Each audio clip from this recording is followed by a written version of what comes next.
Hello and welcome to this edition of The Payoff. I'm Drew Goldfarb, joined by Rick Rockwell. We're going to be diving into the world of professional wrestling, discussing storylines, ideas, and of course, potential payoffs on prop betting as well. Today, we're focused entirely on Stomping Grounds, WWE's latest network special pay-per-view, whatever you want to call it. The odds referenced here are available through Sky Bet. We'll be breaking down a handful of what should be the biggest matches or the most intriguing matches from a betting perspective. Just to get these out of the way, Rick and I agree Seth Rollins will retain the Universal Championship against Baron Corbin, which would pay out at minus 800 odds. Becky Lynch will retain the Raw Women's Championship against Lacey Evans and pay out at minus 350. And Kofi Kingston will retain the WWE Championship in a steel cage match against Dolph Ziggler with payout odds at minus 900. So let's start with the SmackDown Women's Championship match. Bayley, the champion, enters at minus 600, taking on Alexa Bliss, 5 Feet of Fury at plus 350 odds. Rick, which way do you see this one going? Well, first of all, this is the one match I'm the most intrigued to watch, and it's not because I think it's going to be, a great match or the match of the night or anything like that. I think it'll be a good match. They'll put on, a good effort, and they'll work well together. I'm more excited about it because of the promo they just had on SmackDown. That was a fantastic promo. That was one of the best women's promos we've seen since the Becky Lynch, Ronda Rousey, Charlotte Flair stuff we saw earlier this year and late last year. Alexa Bliss. Alyssa, that's my cousin's name. We're talking cousin here. First of all, that was one of Bayley's better promos that we've seen in a long time. I'm not sold on her as a champ. I'm not sold on her on the mic, but she brought it in this segment on SmackDown. And with Bliss, I think Bliss is overlooked because of Flair, because of Rousey, because of Becky Lynch, Sasha Banks. She's been overlooked, and her injuries. She's been kind of a little bit forgotten about, but she's just as good as any of them on the mic, and she's solid in the ring. And she's a multi-time champion. And I like her odds in terms of value you get from her. I don't know if they're going to pull the trigger yet and have her beat Bayley. I would like to see her beat Bayley. I want her to beat Bayley. I don't like Bayley as a champion. It's just my personal preference. Not that she doesn't deserve it. I'm just not a fan of it right now. I would rather have seen her stick with the tag titles with Sasha than have her as a SmackDown champion. I want Bliss to win. I wish she would win. I think it would be great if she won, but she's not going to win. I think they're going to have Bayley keep the belt, and I would imagine Nikki Cross some way, somehow, causes Bayley to win the match. I agree with a lot of it. It's kind of easy to forget the women's tag team titles are a thing almost, with how little they really kind of get or the way they get treated. But, Alexa Bliss, I think, next to Becky Lynch, is the best women's wrestler on the microphone. She was the absolute breakout star of the brand split. She's won both the SmackDown and Raw Women's Championships. She is, I think, the best example of a situation, at least for the women. She's basically, I'd put her like with Elias in the category of didn't really work in NXT, at least not to the extent that you've seen some people work, but gets to the main roster and just gets it. Alexa Bliss is probably, for a long time, she's been my favorite female wrestler on the roster just because, she's so entertaining on the microphone. Some of the stuff that she does, she plays that coward heel so well in matches.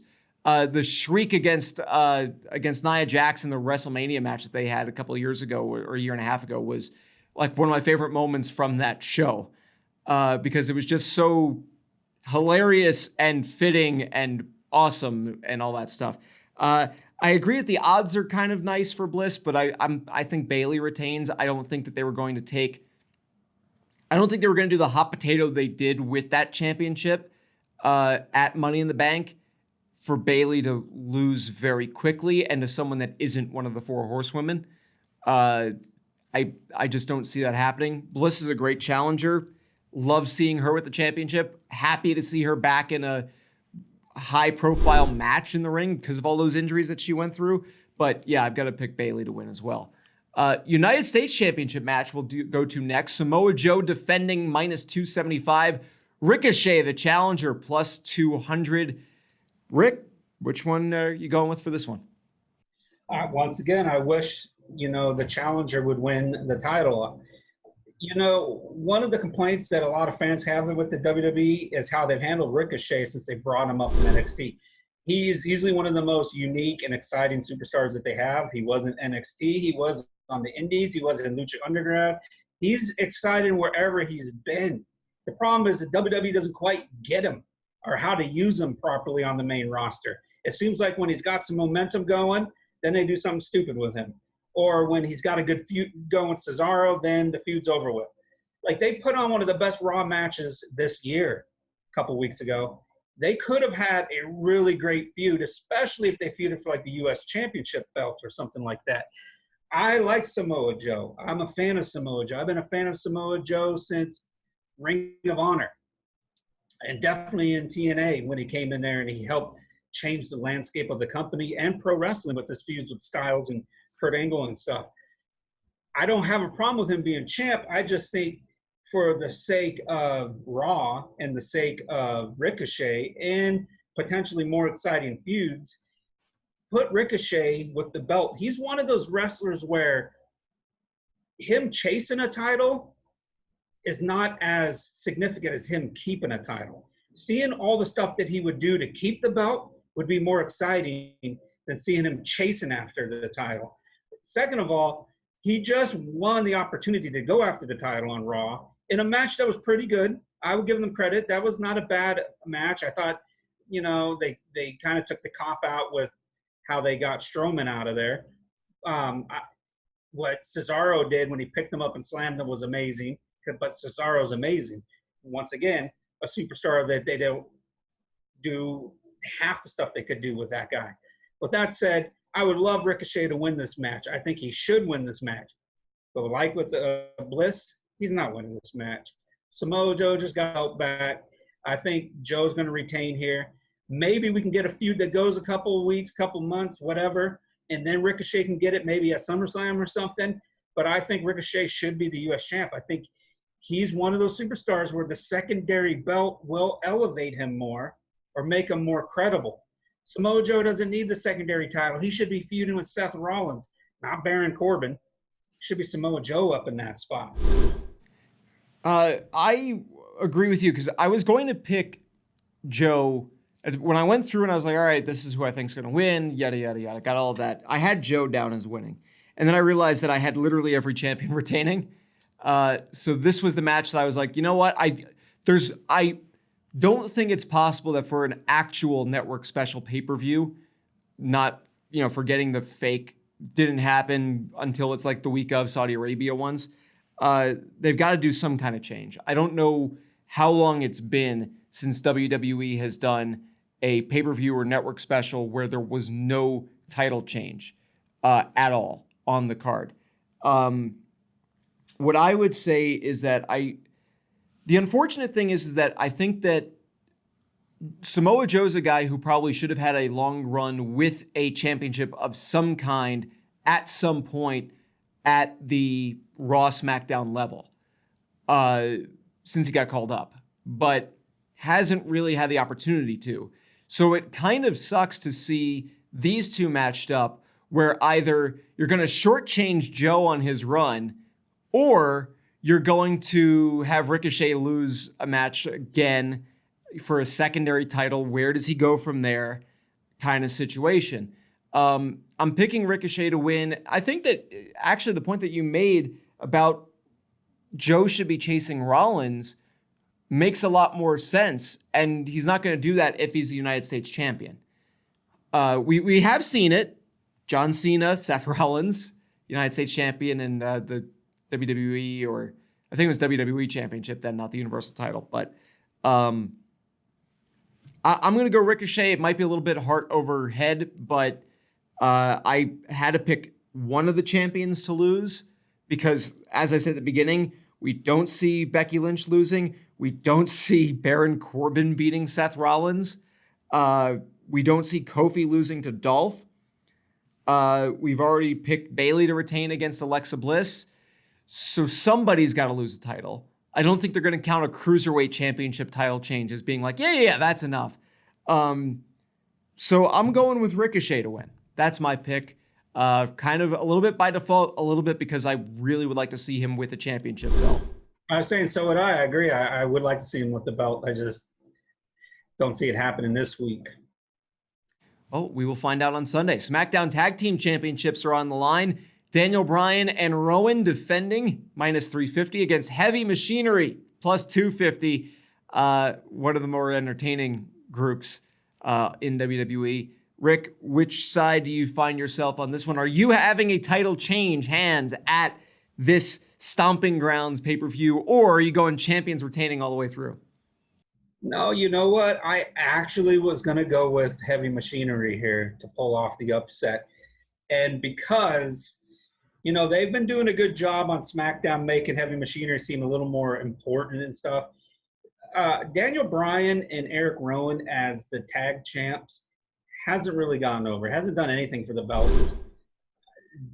There's not even like a good feud. This is the closest they've had as a feud, and that's really nothing. I think if anything, Bryan needs to get back into the world title picture on SmackDown. Owens is out of it. Ziggler will lose again. He'll be out of it.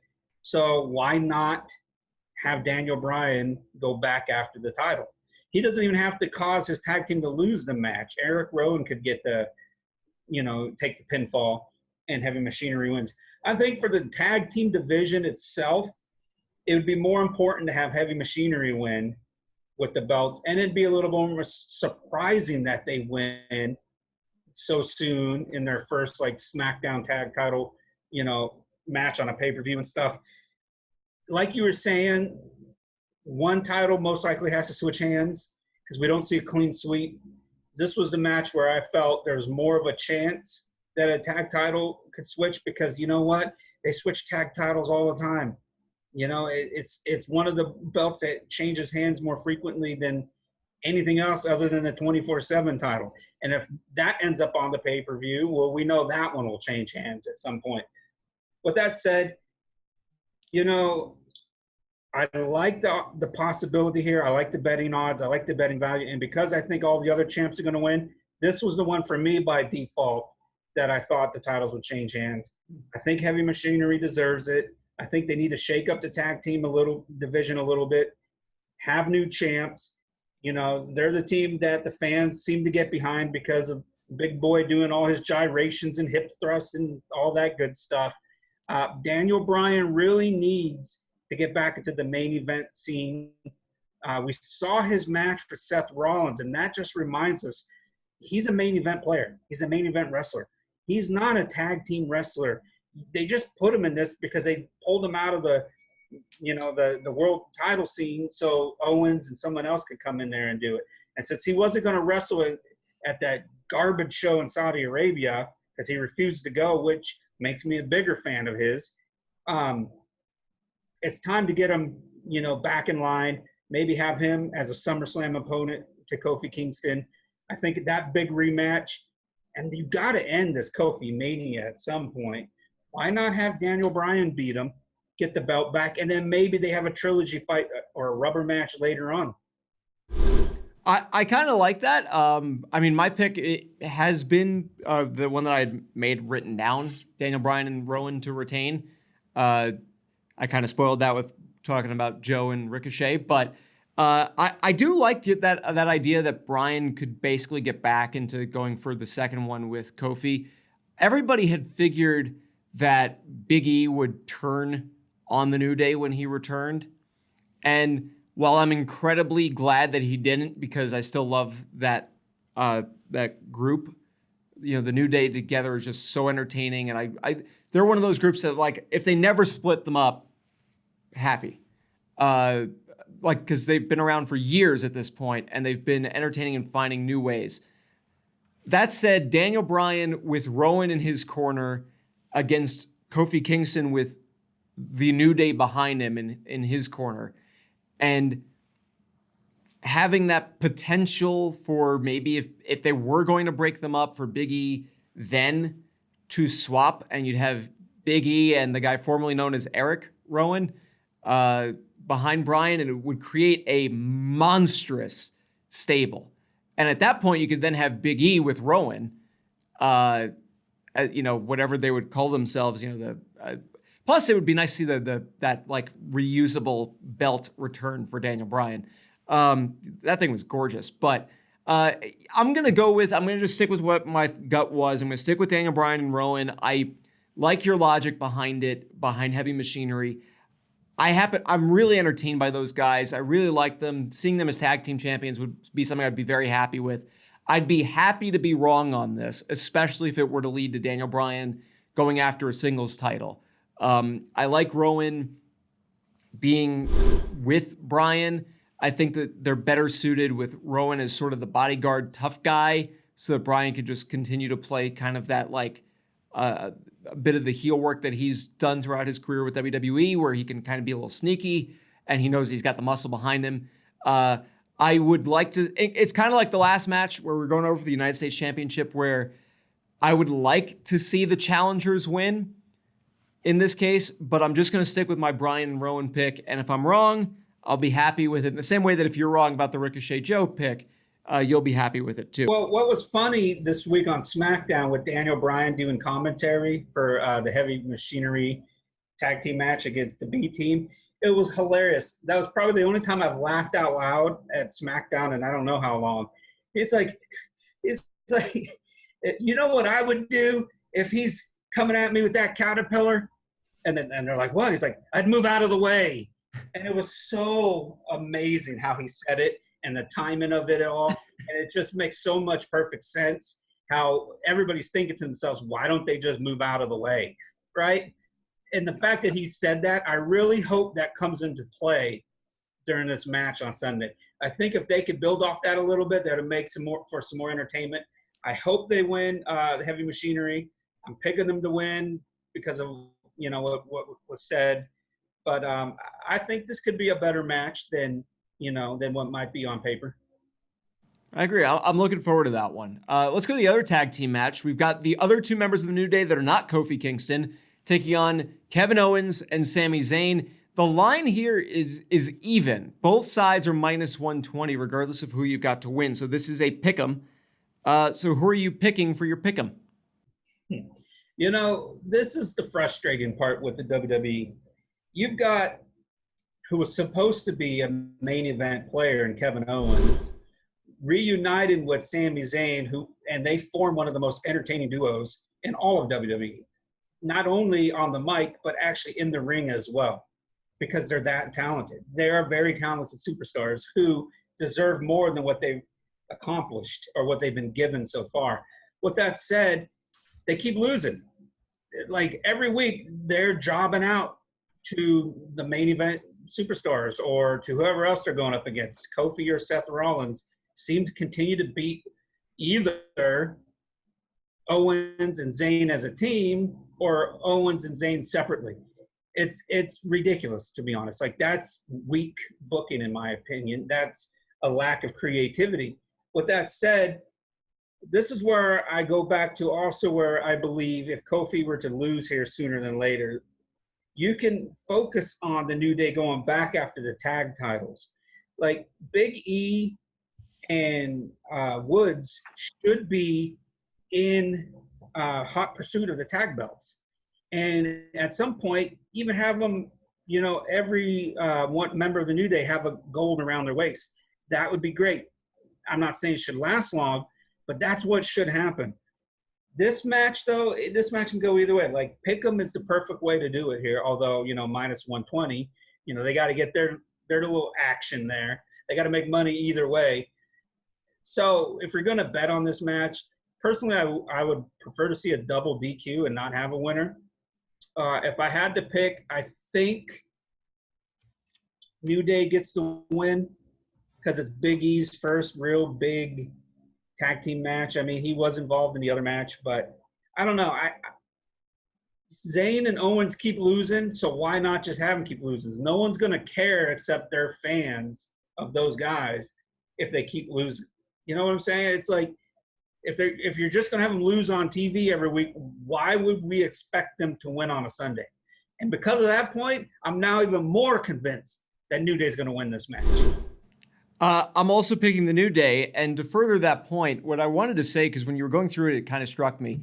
The difference between Kevin Owens and Sami Zayn and Baron Corbin is fans never liked Baron Corbin. And to be fair, some of that is based on because, especially at the NXT level, he was so hateable. I mean, I genuinely enjoyed how much I hated Baron Corbin at the NXT level. But basically, that's what they do, because there is always that group of next to top level baddies for the good guys to beat up on a routine basis. And for whatever reason, that when they win, it's never serious, and when they lose, it's routine. And I think Owens and Zayn are unfortunately in that same kind of category. It's unfortunate for Corbin too, just because dude is very talented when it comes to being hated. He's good at playing the detestable, just want to see someone punch him in the face kind of bad guy. Anyway, back to this match though. Yeah, the New Day is good. I have winning. Big E returning is nice. Unless they're trying to set up a triple threat between Owens, Zayn, and Kofi for the title, which I don't remember who was the champion when we saw that before. I don't see them winning, because that's the only thing that would set up, is if the two of them have beaten the other two members of the New Day, they could say, we could beat Kofi. But obviously it would have to be a triple threat. I don't recall who they did that to before they got hurt a year and a half ago or so. But they basically have tried that. It's actually a bit of a rehash too. Bayley and Bliss, they're getting to redo that one, because that one was such a train wreck that brought all of Bayley's momentum to a screeching halt last time that they did that. This time, shouldn't happen. I don't think Bayley's going to pick up a kendo stick and decide not to use it. So, but I've got the New Day winning here. I think that it makes the most sense from a perspective of it doesn't make sense unless you're trying to insert Owens and Zayn into a triple threat challenge for Kofi's championship. It doesn't make sense to have them beat the other members of the New Day, because it makes more sense, like you said, to have Xavier and Big E chase the tag titles than it does have Owens and Zayn go back to chasing Kofi. That's the way that goes. So the singles match, last one we're doing a pick on, Roman Reigns minus 125 taking on Drew McIntyre, Scottish Psychopath minus 110. So neither of these guys giving you very good odds. Reigns is favored a little bit more heavily. Does Roman get back in the win column now that this pay-per-view takes place in a country they'll actually reference in throughout their storylines? Well, the betting lines themselves, when they get down to this close, and I should have said this for this the tag team match, you get decent value either way. So whoever you're confident in or you believe in, you're going to get a decent return, as opposed to like the Bayley Alexa Bliss match where the odds are so far apart that you're not going to get good value if you think Bayley's going to win, which most people do. With that said, the question is whether or not they're going to have Roman Reigns lose again. He seems to continue to come up on the short end of things in this feud with Shane McMahon and his posse, even though it's not the Mean Street Posse. I don't know what they're going to call him yet. They just call him Shane McMahon and his friends, which is, I don't know, kind of cheesy unless they make shirts and everybody wears shirts together. That'd be funny. That'd be awesome. I want a Shane McMahon and is my BFF shirt or something like that. I'll buy that from WWE Shop. I'm a huge Drew McIntyre fan. When he left WWE and went back to the Indies and to TNA, and he really caught his stride again and his confidence and his look and his demeanor and all that, I was like, this guy is going to be a superstar. And he needs to go back to WWE, and he needs to be the world champ there to prove that they were wrong for letting him go in the first place and not using him correctly. They're slowly getting him back to that point, but it's like they don't want to yet put him in for the world title scene and have him win it yet. he should have went to SmackDown where he would have had a better opportunity to win a world title, because you got Brock hanging over the heads of everybody on Raw, which is, even though I like Brock Lesnar, it's kind of disappointing because it holds down other guys that should be holding the title.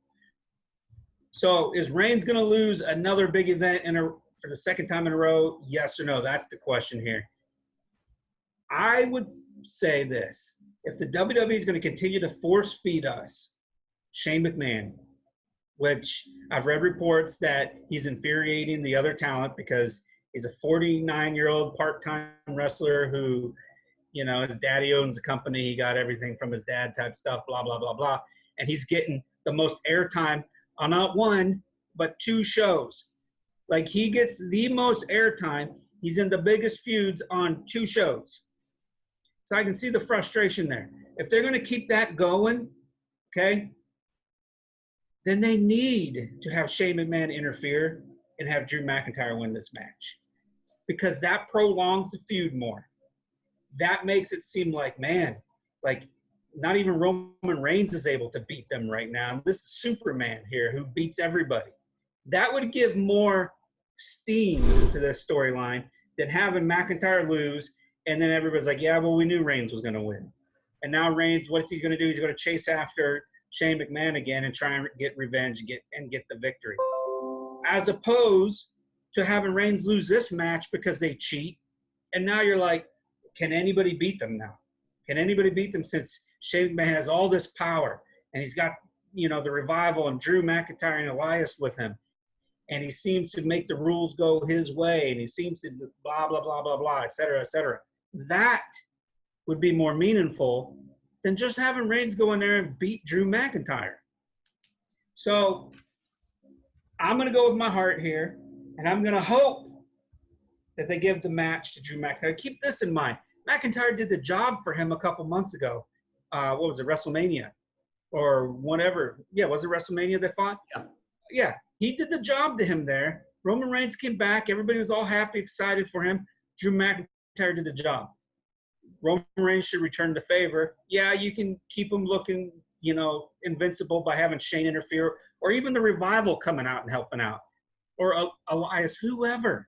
You can do it. Keep the momentum going. Don't have Roman Reigns win this match. Unfortunately, now that I think about it, they'll have Roman Reigns win this match. So are you picking McIntyre or Reigns? No, I'm picking Reigns. Okay. I want McIntyre to win. How many times have we said for this show, well, we would want this other person to win, but they're not going to do that. They're going to have the champ retain or so-and-so win. This is another example. Drew McIntyre should win. Shane McMahon should interfere. The Revival should interfere. It would make more sense for the long term of the storyline. But when it comes to making sense, WWE just doesn't do that. Now I'm going to get back on that tangent again, Drew. See what you did to me? You got me all fired up talking about the ridiculousness and the inconsistencies and the stupidity of the creative brain trust. Well, before we get onto that train again, the funny thing about this is that I had entered the show and I was picking Reigns, and listening to you, I switched to picking McIntyre. So we entered before you started talking with me picking Reigns and you picking McIntyre, and we're going to end this segment with you picking Reigns and me picking McIntyre. I came in picking McIntyre also because of that, and I convinced myself to go with Reigns. Well, when it comes to putting money on it, there's a better shot of betting on Reigns ultimately in the end than there is somebody else, because that's how it's been for years. I agree. On that point, that if you basically bet Roman Reigns on every single pay-per-view he's in, you should at the very least break even and probably profit long term. So that's not a terrible betting strategy. Like I said, you convinced yourself to switch to Reigns while you were convincing me to go to McIntyre. So I'm going to pick Drew McIntyre. I think that it does make the most sense. Basically repeating what you were just saying, that talked yourself out of it somehow, but it would make the most sense for the chase. He's got people that can interfere on his behalf. They basically just pulled that in Saudi Arabia. It makes the most sense. Reigns is not feuding with McIntyre. He's feuding with Shane McMahon. McMahon is not his opponent in this match. McMahon can interfere. McMahon can send other lackeys to interfere, McMahon's buddies. So I still want those shirts, but yeah, I'm gonna switch from what I had marked down originally. I'm gonna pick Drew McIntyre for that one. So we'll see which one of us was originally right, and the other person will actually be right. Okay. Skybet also offering a number of special wagers for the event. 3 that caught my eye are the bet that Brock Lesnar will appear in person at the venue and be shown live on the broadcast. That does not include the kickoff show or any pre-taped segment. Payout odds here plus 150, and you get the same exact bet for Paul Heyman if you prefer to wager on Brock's advocate. Other 2 options are for parlay wagers. You can take Samoa Joe, Becky Lynch, and Roman Reigns all to win, along with your choice of either the New Day or the team of Sami Zayn and Kevin Owens. Either way, this parlay would pay out at plus 450. Rick, which of these betting options do you like best? Wow. Okay. If we unpack all what you just said there, Yes. Let's put the parlay aside for a second. With the Lesnar-Heyman thing, I don't think Lesnar is going to show up to this meaningless pay-per-view. I do think it would make sense for the storyline purpose to have Heyman at least show up or come out or pretend like Lesnar's there, maybe to distract Seth Rollins. Who knows? So I like the value with, what did you say, plus 150 for Heyman. I like that value there. I think there's a better than him showing up than Brock Lesnar showing up. With the parlays, I think Samoa Joe is going to win. I think Becky Lynch is going to win. I now believe Roman Reigns will win. And I've argued that New Day is going to win. So I think that payout is good. Actually, when you think about it, if you're really confident in the first 3 winning, Reigns, Lynch, and Joe, you can bet on both parlays because you're still going to come out ahead. Only if you're really confident in the first 3. As you see, Drew wasn't confident in Samoa Joe, and I wasn't confident in Roman Reigns. So that makes betting on both a little trickier because, it's not like we want to risk even more money on some matches that we find a little questionable. So, but for that parlay, I would go with the New Day, Roman Reigns, Becky Lynch, Samoa Joe. I think they will all come out the winners. At the very least, not including Roman Reigns, I think the other 3 are much closer to locks at winning, even though you disagree with Samoa Joe. The funny thing is that when I was going through this originally, I had picked that parlay as my favorite of this group because Becky, Reigns, and my pick of New Day seemed to make the most sense. I've obviously since then, in the last 5 minutes, changed from Reigns to McIntyre.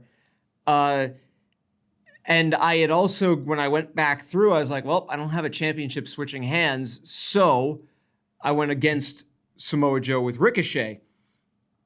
So I would agree with you on your point before that.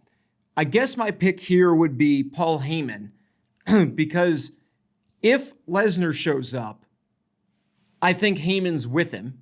At the very least, walking down the ramp or near him or something. And if only one shows up, it's probably more likely to be Heyman.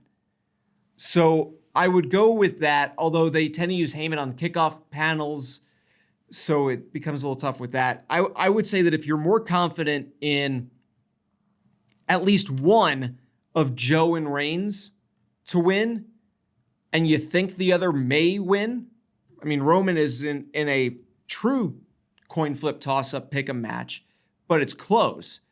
If you're more confident in Joe, that's cool. I was even looking at it from the perspective of if I was going to bet on Ricochet at plus 200 and I was positive on Lynch, Reigns, and either the New Day or Owens and Zayn, that's a good way to hedge your bet there. Because this way, if Ricochet loses, then you've got a shot at the parlay. And if Ricochet wins, if you bet $10 on each, you're even. So, I don't know that would necessarily be worth it, but, go for it if you want. I'm going to have to do like 15 versus 10, essentially. a 3-to-2 ratio in order to actually be able to make money regardless. But that's kind of what I'd be looking at this point. I would pick Heyman only because I have now changed away from Roman Reigns. Otherwise, before that, my thought process was it's a good way to hedge the bet on Ricochet, is that if Ricochet does lose to Joe, confident that Becky's going to win. My pick's the New Day, and I was confident up until you start talking that Roman Reigns was going to win. So that was the way I was going with that. Was a way of hedging the bet on Ricochet. And with a better payout, too. I mean, if you're going to bet on those three guys, the payout is, two guys and the man. The payout odds are not going to be worth it to do. You'd be better off just betting on them as the parlay, I would think, given the odds on some of those, especially on the first two. Joe's at minus 275, and what was Becky? Becky Lynch at minus 350. You can take those two, add in Roman plus 450. I think there's value if that's the way you think they're going to go. If you wanted to get into it, we had mentioned I want to do before we wrap up, because we do sometimes gear towards the negative. We started down that road a few minutes ago, but we have cooled down. There is a prop bet available about Bray Wyatt appearing in the arena, and I considered adding that to our pick, but I don't know that it's necessary. I don't know that there is an opportunity or who he's going to be going after. So I think that's more of a take a chance kind of thing. But again, Firefly Funhouse, this week it is getting darker and darker, and you're seeing more and more of that masked version of Bray Wyatt and the inner demon, or whatever they want to refer to him that as. So we've talked about Bray Wyatt recently, but that I've watched on YouTube 3 times at this point. And it is the best thing going on in WWE right now, at least on the main roster. And a lot of it, though, wasn't part of the WWE creative team per se. There was a legitimate director, Hollywood director, who was a part of this, and who knows how much influence he had on this. We mentioned before, he did talk about how talented Bray Wyatt is, so who knows how much influence he has on this either. Point is, it's not just solely the WWE creative brain trust, and I think that has a lot to be said about this particular storyline. As for the prop bet, it makes no sense to have him show up on this card. If they wanted to tease it just to see how the fans would react, do it after the show goes off the air, have the lights go out or something happen, and he comes out to his new thing. That way you can see how fans react to him, and then maybe that gives them a better idea for TV. Because honestly, the best thing is to have him show up on TV and maybe even advertise it. That way Raw would get a little bump in the ratings, because the ratings have been terrible on both shows. And that might give them a little bit of a bump to see what Bray's going to do next. I would love to see them even have live Raw skits for Bray Wyatt on, live television. Take his Funhouse to Raw, have that as an in-ring segment, or even on stage or backstage segment, instead of some of the stuff we get every show. We don't need to see the KO show or Miz TV all the time, or even Alexa Bliss segment, although I like watching Alexa Bliss, obviously, for obvious reasons. But, if we had a Bray Wyatt do something like that live, that might be a way to get him on TV in the arena. He can wrestle some dark matches to see how things go. They can take their time with that. There's no need to rush. He's the best thing to have going on right now in terms of general interest and excitement and buzz. Don't ruin it.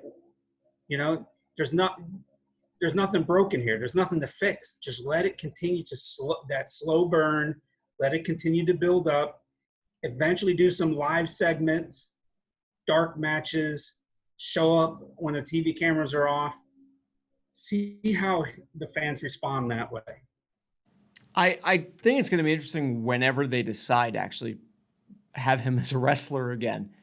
I kind of like the idea of doing the segment live. Like they could set it up and almost have him walk off the set or leave through the door and basically then have and exit, and then they could zoom out or something and show that he's right next to the backstage, like, you know, one of the sides, like on the far side of the stage where it's just the curtain.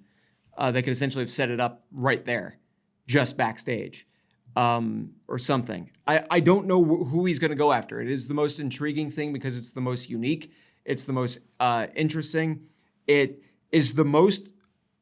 We went through this whole show and disagreed on three of the matches, and on two of those three that we disagreed on, we said that one of us was going with our hearts and the other one went with our heads. Both ways. We each did that once on it. I went with Ricochet, you went with Heavy Machinery.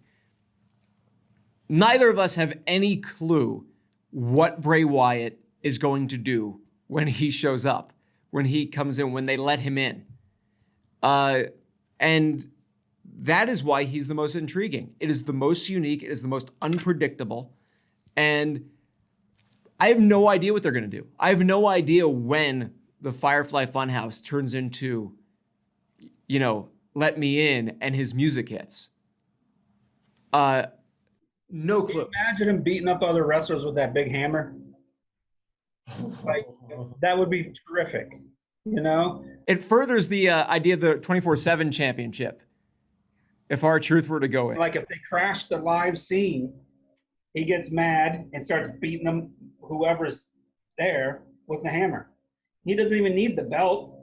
You know, you can leave the belt there. He can come up with his own little catchphrase or whatever, his little subliminal messages about how the gold doesn't matter. This is what they want you to shoot for, but there's a higher enlightenment or whatever he comes up with, you know? Were you just referencing the higher power when Vince McMahon was like, you know, the leader of the corporate ministry? Oh, God, that was terrible. It's me, Austin! Yeah, that was a terrible payoff. It was a great build-up. It's a great gif. But the payoff was terrible. As long as they don't mess up this payoff with Bray Wyatt, this could be a storyline that people remember for years to come. And they can point back to this era and say, you know, the ratings were down. There wasn't as, you know, as great big superstars, but they had that Bray Wyatt thing. And they can look back and say that's when it started for him. You know, so as long as they don't mess that up, this could be a landmark moment for not only Bray Wyatt, but how WWE might be able to change things in terms of their storylines, how they created it as, you know, something that wasn't even part of wrestling. And now they're bringing it into the actual wrestling venue arena, and how they can expand and build off that. The less matches they have him wrestle, the better it would be. Because if he's wrestling on a weekly basis, then it just devalues his interest. Because now it's like, oh, we see him every week. You know, they can't possibly come up with something unexpected every single week. You know, but if it's once a month, he decides to get physical with somebody, then it's like, oh, I wonder what he's going to do next. You know, if he goes out, beats people up with chairs, that's more, you know, maniacal and more demon than if Seth Rollins is doing it. You know, by SmackDown, Rollins continued to beat people with chairs, got kind of lame. You were like expecting him to do it now all the time. But if Bray Wyatt beats somebody with like a pipe or something, you're like, ooh, you know, this guy really is crazy type stuff. So, I mean, that's my 2 cents on the matter. I love Bray Wyatt. He's a superstar, big fan of the family, big fan of what they're doing. If WWE can just keep it rolling like it is, not Vince it up, not McMahon it up, they got gold here. They really do have something golden here. I think that the biggest takeaway that I hope is learned or gained or whatever is that from Bray Wyatt, from the Firefly Funhouse, from what he has done without setting foot in a ring in months, is the wrestlers of the current generation, when asked for ideas, can crush it. And I think that it is a situation where if more wrestlers were basically said, what do you see yourself as? Who are you? And let them do it, that might breed more Firefly Funhouses. That might breed more of these genuinely intriguing, interesting, entertaining, awesome segments, moments, wrestlers that people who don't even set foot in a wrestling ring can become loved wrestlers from what their ideas are that they bring to the table. And I hope that this, the way that it has gone, at the very least, opens the door for maybe one more wrestler to submit an idea and to get to do it and to get to implement their vision for who they are, whoever that might be. But that's what I'm hoping comes out of it. You know, I read a couple articles this week talking about how the WWE brass is telling the superstars pitch more ambitious ideas to the creative team. I mean, come on now. First of all, when's the last time we've seen, other than this Bray Wyatt thing, something that felt truly unique to a wrestler in terms of an idea they might have pitched? You know, I can't think of one off the top of my head right now. The only unique storyline that we've probably had, other than the Becky Lynch and the Kofi Kingston, those two things were kind of, both of them were manufactured because of the fan bases, because of the how they resonated and connected with fans. I don't think either one of them went up to Vince and said, hey, make me the man, I can do this. And then Vince said, okay, let's do it. The same with Kofi. I doubt they said, yeah, let's go with Kofi Mania here. The fans did that part. But in terms of a wrestler pitching, I can't. Dean Ambrose talked about it. Like, they would crap on their ideas. Sasha and Bayley, the tag team championships, which they implemented and gave them and then took them off of them and then basically forgot existed. But technically, that is a wrestler-suggested concept, something that was pushed for by the talent that was, however, poorly executed. That started years ago. Yeah. That push was years in the making. If we're talking something like recent, like, come give us an idea this week, maybe we'll get to it in a couple weeks. Yeah, that's not going to happen. It's not happening. It could happen in NXT because that's a different environment that breeds more uniqueness and creativity and less feeling of cookie cutter or stereotype type stuff. I'm going to get fired up again. I know we're approaching the end of the payoff. I know the TV time limit's about to expire. I know all this is happening, but I'm getting a little fired up here because it just drives me crazy. Just look at NXT, the difference between how I'm knocking cameras around. I'm going crazy over here. I'm about to headbutt the monitor. Just look at the difference, okay? NXT, look how they do their product. Look how they push the characters. Almost each one of them feel unique. Then look what happens when they get up on the main roster. It's like the same regurgitated storyline or path or adventure or journey or task over and over and over. I can't take it anymore. So since you can't take it anymore, let's just, we put a little, marker in that. It's not like we're probably not going to open that can of worms at some point, like in a week.